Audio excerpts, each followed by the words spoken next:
que Deus faça o impossível com aqueles homens. Não. O salmista está clamando por justiça. Ele está dizendo assim: Senhor, eu não vou pegar a espada para ir até eles. O Senhor sabe o que eles fizeram. E se eles não se arrependerem, eles vão sentir o peso da sua mão. Às vezes, nós como cristãos ainda podemos orar assim. Você pode dizer, pastor, mas então Jesus ensinou errado. Porque Jesus nos ensinou a orar até pelos nossos inimigos. É verdade. E Jesus assim fez, até mesmo na cruz. Ele disse, Pai, perdoa-os, porque eles não sabem o que fazem.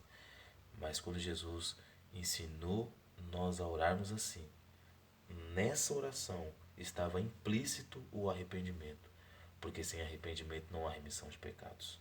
O arrependimento que teve Dimas, o ladrão da cruz, que disse: Olha, para o outro que estava sendo crucificado, nós estamos aqui porque nós fizemos o que é mal. Esse homem nada fez. Jesus, naquela mesma hora, olhou para ele e disse: Ainda hoje estarás comigo no paraíso. Ali houve arrependimento.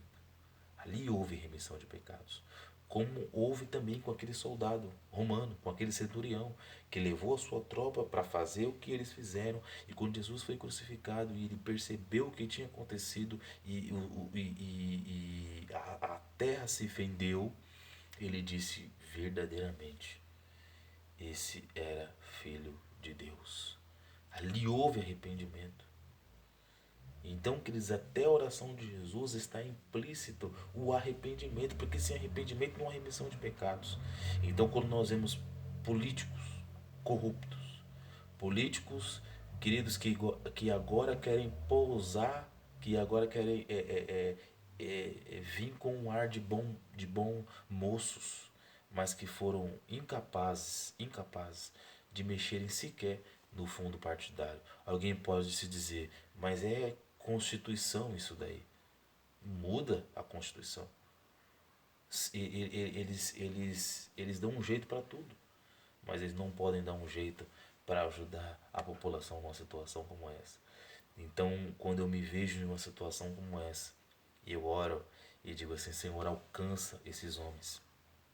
Alcança esses que, a troco de poder, de fama, de promoção humana, não estão preocupados com as vidas, estão preocupados apenas em se promoverem. Alcança essas pessoas, por favor, em nome do Senhor Jesus, que eles se arrependam. Mas se eles não se arrependerem, a sua santa justiça, porque a justiça de Deus é santa, ele não erra,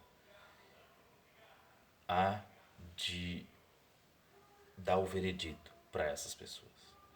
Então, quando nós olhamos uma oração como essa, nós falamos, pastor, eu posso orar assim? Pode.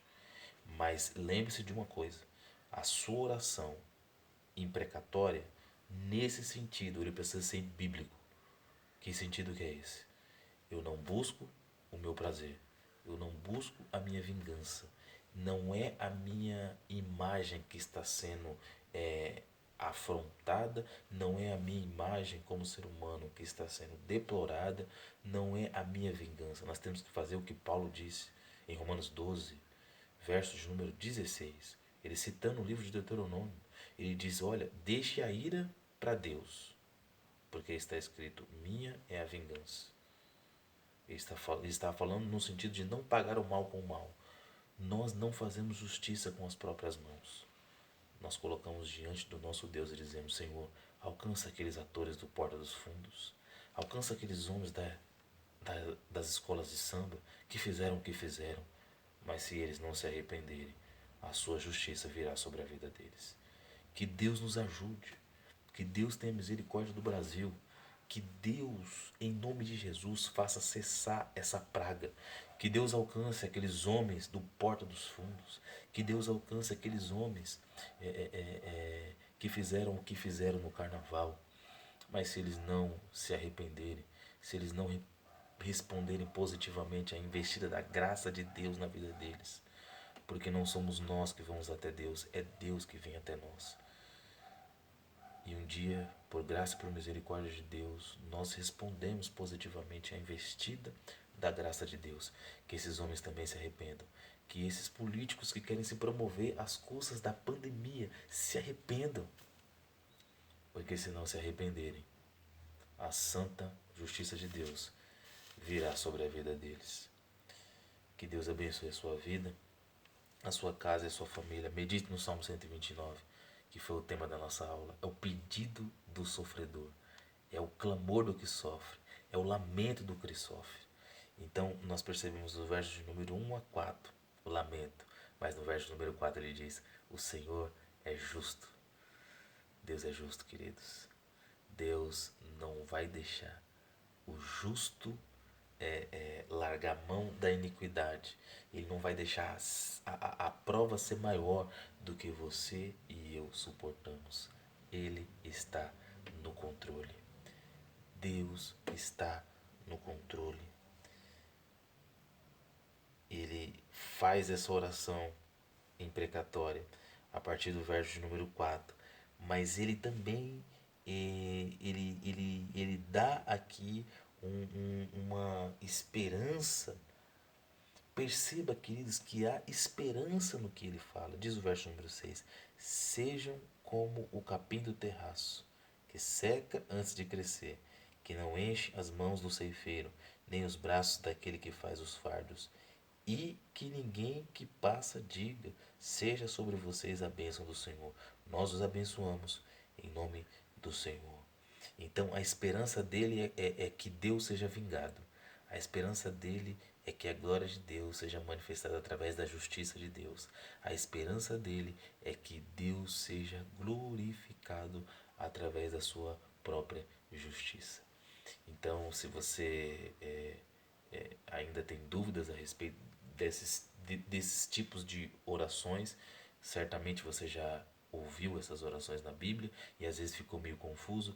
Então, essas orações imprecatórias têm o objetivo de glorificar a Deus, de honrar a Deus, de bendizer o nome do Senhor e trazer toda a glória para Deus. Não é vingança, não é justiça própria, não é desejo que alguém morra, nada disso. Mas nós precisamos entender o contexto que isso aqui foi escrito antes de falarmos alguma coisa. O contexto que isso aqui foi escrito era um contexto de barbárie, era um contexto muito difícil, era um contexto onde os homens eram massacrados, onde os homens morriam de maneira cruelíssima, de uma maneira assim terrível que você não pode imaginar. Imagine Nabucodonosor invadindo o reino de Judá e matando homens, velhos, crianças, estrupando as mulheres. Era uma situação assim terrível. Imagine esses homens cativos andando em direção à Babilônia. Imagine alguém naquela estrada caindo e o carrasco não levantava e apenas chutava e naquele momento talvez ele morria ali pela própria estrada. Então a situação que esse salmo foi escrito, querido, provavelmente debaixo de alguma opressão dessa, ou no Egito ou na Babilônia, a situação era muito difícil, a situação era terrível. Então o que esses homens estavam vivendo era algo realmente bárbaro demais. Então, por isso que você encontra essas orações imprecatórias que não visam a justiça própria, não visam a vingança própria, porque eles, como judeus, sabiam o que estava escrito no livro de Deuteronômio. Moisés foi muito claro e disse que a vingança é do Senhor.